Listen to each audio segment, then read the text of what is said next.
All right, kids, here we go. It's buongiorno, actually buonasera. This is the kind of a preempt to Venezia week. Monday, if everything was right in the world, I would be heading to Venice for our 35th Vogelonga as the only American team to participate in this gondola regatta in Venice. And this is the first year in 35 years that I have not been able to go over there. And it's like part of my DNA, it's part of my soul. It's brutal, the thought process of not going there. So what we're gonna do is we're gonna do a week in Venezia. It's actually gonna start next Tuesday, because normally we'd fly out on Monday, arrive on Tuesday morning, and we're gonna start. But I couldn't wait, because it's springtime, it's Venezia, and one of their most famous springtime dishes is Risi. Risi, rice. Bisi, peas. So that's what we're gonna do. This is a fantastic, beautiful way that they do a kind of a wet risotto. It's they do everything that you would do in a risotto. They do it with their fresh peas. I'm going to show you a way to do it where you don't have to do it and wait for fresh peas. But they make it a little bit wetter. In Venice, the risotto, they call it allonde. Allonde means the wave. It's got more liquid in it than like a Milanese risotto. I like it better because I've had it so many more times. But the Risi Bisi is a classic, and there's a little trattoria on called Alla Rampa that's on Via Garibaldi that every year I get Risi Bisi there because it's so beautiful. So we're gonna give it a little attempt, a little, I wouldn't say an upgrade, but a little addition to a couple of things. So as you can see in here, we've got our peas. Use frozen peas. People don't give frozen peas enough credit, because what is a frozen pea? It's taking the pea at its ripest moment and frozen in time for you to use. It's fresher than a can, and many times fresher than what you would call fresh peas, because this one was done at the right time. So these are a good adjustment. If you use fresh peas, you can create a broth with it, which is great, but a chicken broth actually gives us a little bit more body. Like a risotto, we've got onions. Typically, peas and ham are a beautiful thing. Some Risi Bisis are made with this. We're gonna do pancetta. Pancetta is a pork belly that is coated in pepper and then rolled up and aged like that. It's one of the processed meats, and this is a little bit of a contentious moment that I've got. The word processed meats in America has all of a sudden turned into a bad word. But if you take what they would consider a processed meat, how about this? A leg of beautiful ham, hung in an old wooden barn, covered in peppers and spices and salt, and left to sit and hang in that barn for 2 years while they open the doors and the wind comes across the Alps and down the plain, picking up all the wheat and going through that. That's processed meat. You know what they call that? Prosciutto. So don't tell me that processed meat is such a terrible thing. Italy is famous for their absolutely gorgeous processed meat. So here's how we start this. We've got the oil, olive oil heated up. Watch it, might splatter, could be hot. You always start with your onions in a risotto. You get those going, but because we're doing pancetta, we're gonna get that going in there too. So that's gonna actually cook with the onions. It's a classic start of a risotto. Really the main difference between a Risi Bisi and a pea risotto, so to speak, is the liquid content in it. And if you're really going to make it from scratch, you could actually get the whole pea pods, boil them and steam them in a pressure cooker possibly in some water, and then peel the peas out and then crush the pods and make a juice out of that, out of broth, out of the pea pod. I mean, that would be going all out. You're not going to do that. I'm teaching you how to make Risi Bisi in the modern day at home. It's about the onion and the pancetta as the base. So we're going to let this cook down a little bit. While I sip on some wine, we're going to let this cook down for a moment. I'm going to come right back so you don't have to just watch onions and pancetta cook. Although I could watch that for quite a long time, I'm not going to make you do it. I'm going to do it. So be right back. All right, kids, I've been stirring the onions. The onions are right where we want them to be. Now we're going to put the arborio rice in. There's 3 different types of this type of short grain rice over in Italy. The arborio is probably the most famous. There's a I can't remember the names of them right now. But there's 3 of them. This is a good one. This one will go good all the time. So what you're doing here is you're getting a little bit of that oil on there. You're toasting this thing, and so they're going to start to open up a little bit. The rice is getting that heat, and it's screaming, and it's joining with the pancetta, and it just starts to toast a little bit. So, a real important part, because that's going to open up the ability for this to release its starches and ultimately cream out. So she's toasted. You can feel the toast, you can see the toast, you can smell the toast, because he's sticking a little bit. And so now, what we do, put in a little bit of wine. I don't have any wine right now, so I got champagne. This is going to actually soak into it first. So this is the first injection of flavor into the rice. Got the onions and the pancetta, and now with that little bit of wine in there, that's going to do it. This is just champagne. You guys probably know this trick, and it actually does work. You get an old bottle of champagne, you get a spoon, you put this in here, because you don't have a cork, you can't cork champagne because it'll blow, and put that in the refrigerator, and it's going to keep some fizz. I don't know the science, I don't know the proof, but I've done it, and it works, and it just worked now. God bless the spoon in the Prosecco. So there she's toasted. Now we start with the goodness. Chicken broth. Could be pea broth. The concept is you're going to put a ladle in and you're going to cover it. What kind of chicken broth? I use some nice low sodium Trader Joe's organic chicken broth. Or you could just use full fat chicken broth. I don't care. But, you know, we go for a little bit of health every once in a while.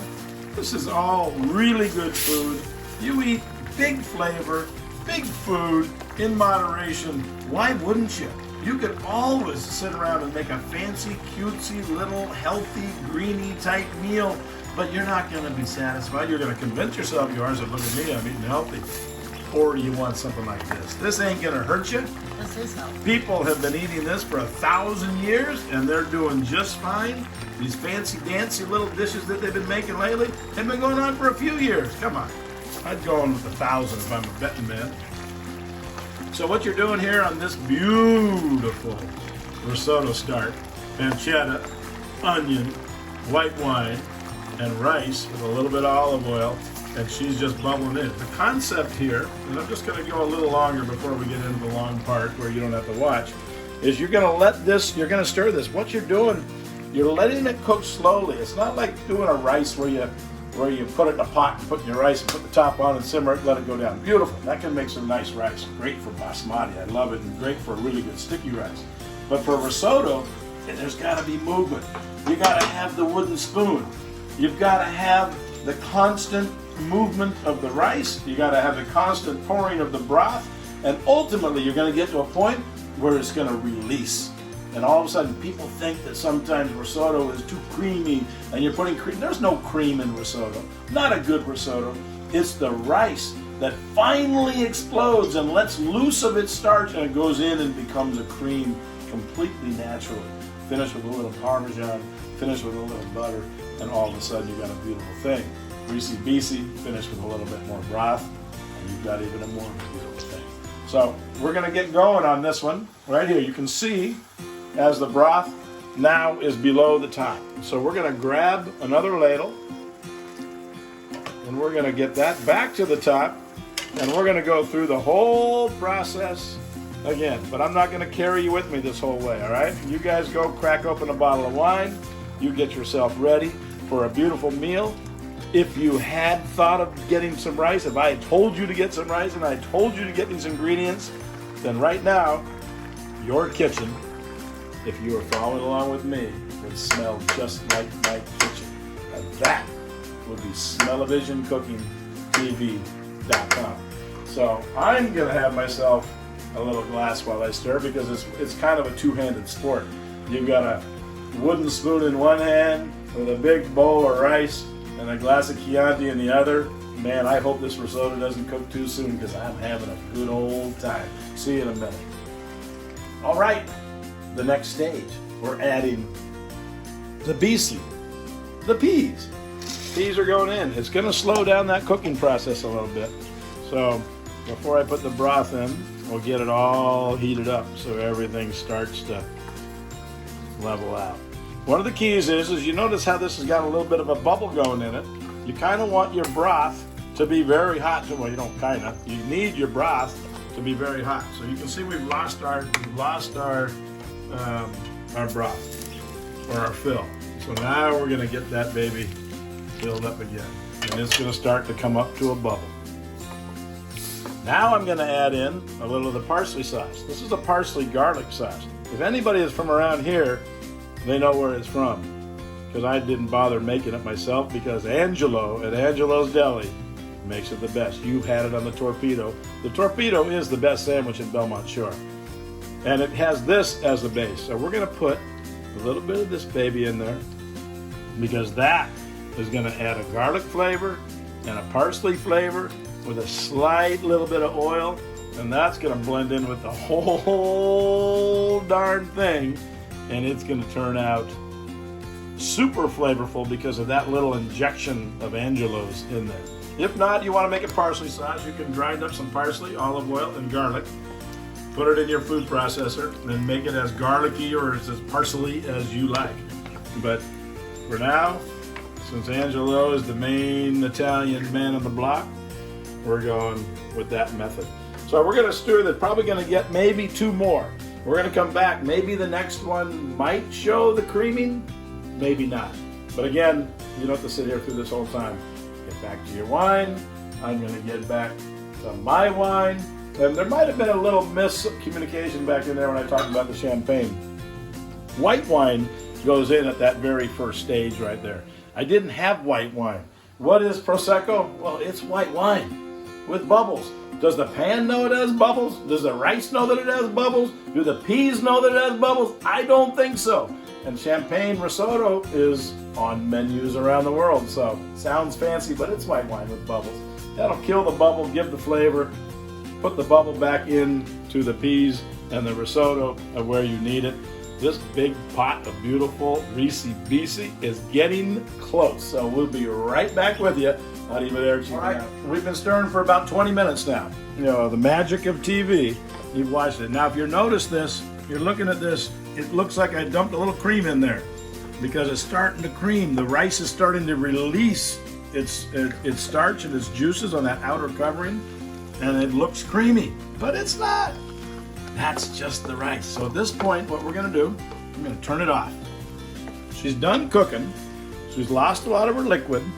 I'm going to give her a little bit of Emerald Lagazzi Bam just to get that garlic parsley throughout that dish. That gets mixed in, and then we're going to dump in the Parmesan, and then we're going to throw in a little bit of butter, just like not even half a stick, and then that gets rolling in there. Now at this point it's almost just a risotto, but this is what creates that cream. It goes in there. You look at some of these Italian ladies that cook risotto all day long, their forearms are as big as a cannon. Look at that cream. Oh, that is beautiful, because they're stirring. If they're making polenta or they're making risotto, they are strong women, but they're making good food. So here you see it turn into that cream. Here's what we're gonna do now. Risi Bisi. Hey, mama jama, that's hot. Here's what we're gonna do. That's not as hot. It's a little hot. Don't have all my stuff here. Wabba. Everything's off. The Risi Bisi. Oh, that's got them finished with that little bit of butter, that Parmesan cheese. Now we're gonna go ahead and throw in the goodness of the black pepper. Always adds an extra little layer onto just about everything. 1, 2, and 3. Stir it in there like so. Just keep your, oh, it's so beautiful. That is a Risi Bisi. But you just hang tight. You stay right there. Focus on that, because I'm going to come back in just a moment and show you a beautiful, how this this stuff pours out because it's so gorgeous to make a Risi Bisi.